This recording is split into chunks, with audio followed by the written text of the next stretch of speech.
So, who owns me? Who possesses me? God does. Okay? What about my checking account? My name's on it. The earth is the Lord's, and everything in the earth is the Lord's. My checking account is really God's. My savings account is God's. If you have a 401k, if you have a retirement plan, if your house is totally paid for and it's in your name, guess what? Technically, really, it's God's. And so many Christians just don't understand this. But I tell you what, if you grasp this point alone, this will help you regarding just this whole idea of giving. We are called to be stewards. God lets us use His stuff. He lets us use nature. He lets us use our money. And we are to be good stewards of it. We are to manage it. And the good news is, actually there are two things in terms of good news here. Number one, God doesn't want all of it back. Even though it's His, all the money in my checking account is mine, or rather is God's, but He lets me use it. He just wants a little bit of it back, okay? He doesn't want all of it back. He lets me use the rest, which is a pretty good deal if you think about it, unless you're locked on this thought, this is mine. Well, it's not technically ours. It isn't.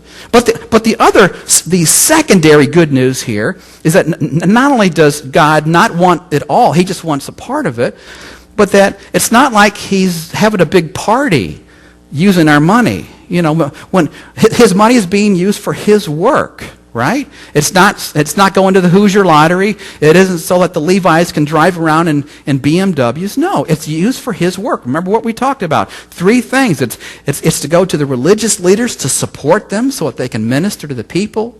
It's being used to fund their religious festivals, which are very, very important in Judaism. And third and last, that money is being used to help the poor and the underprivileged. And you know what?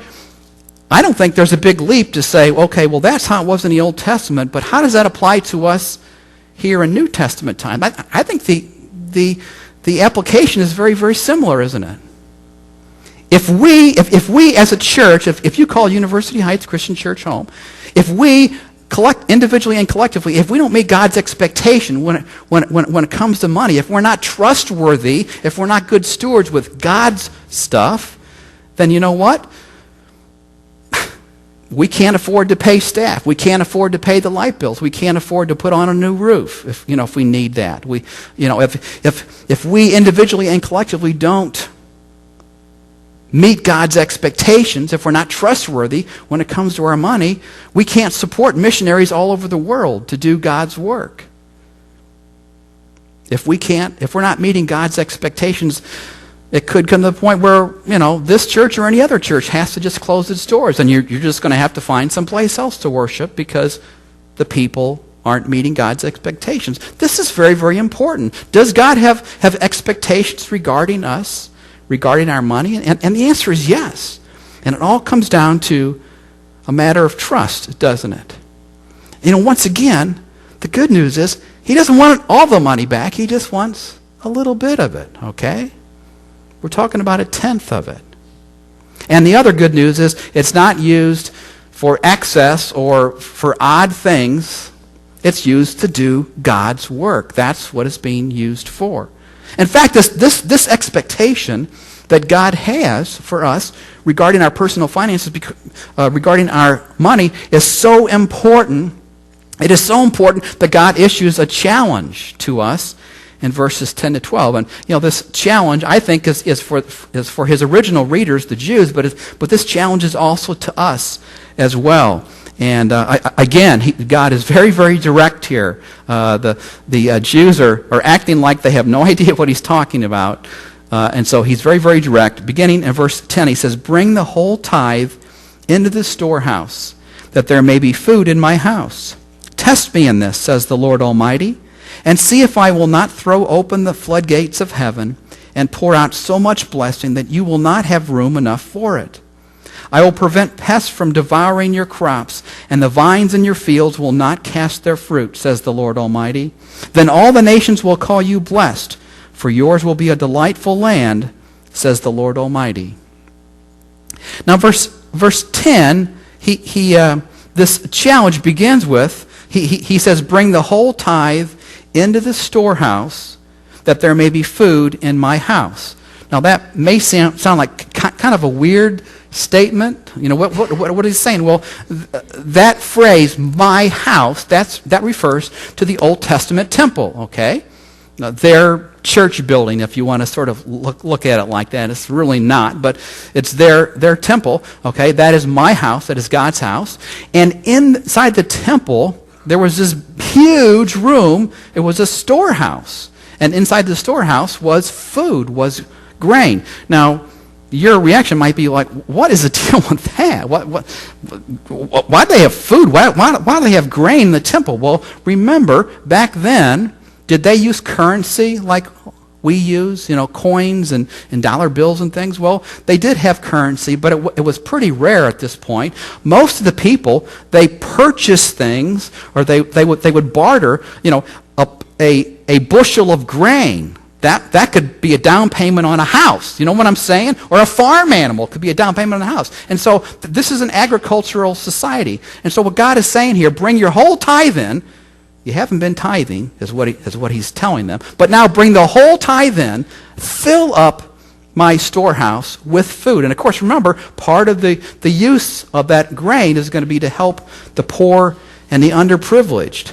So that is more or less the challenge, okay? You know, God says, test me in this. And what happens if the Jewish people say, okay, you know, we'll take you up on the challenge. We will give a full tithe. We will be responsible. We will meet your expectations regarding your money. What are you going to do? What happens? And God's promise is in verse 10, the middle of the verse. He says, test me in this and see if I will not throw open the floodgates of heaven and pour out so much blessing that you will not have enough room for it. God will bless their socks off. Test me in this. Test me to see if I'm faithful. Test me to see if what I'm telling you is true. You want my favor? You want things to stop going as bad as they've been going? Then you need to be faithful with your money. You need to be trustworthy with your money. You need to meet my expectations with your money. Bring your whole tithe, not just a tiny little bit of it, and not just every other week. No, I'm talking about on a regular basis. You bring your tithe in the storehouse and test me in this. See if I won't bless you. Test me to see if what I'm telling you is true.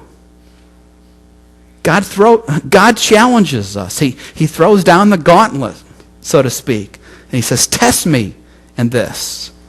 Meet my expectations. Be trustworthy. Be a good steward with the things that I have given you. And then I will bless your socks off. And the other nations will also say, wow, look at how blessed they are as a nation, individually and collectively. And if we were to sort of sum up, what is the challenge here? What does God challenge them to do here? You know, it's pretty clear, isn't it? Test God with your money to see if he's faithful.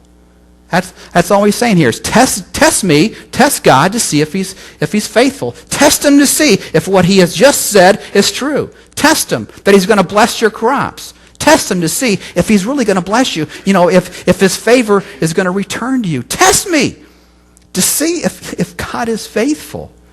Now, I don't know about you, but I firmly believe that God is faithful.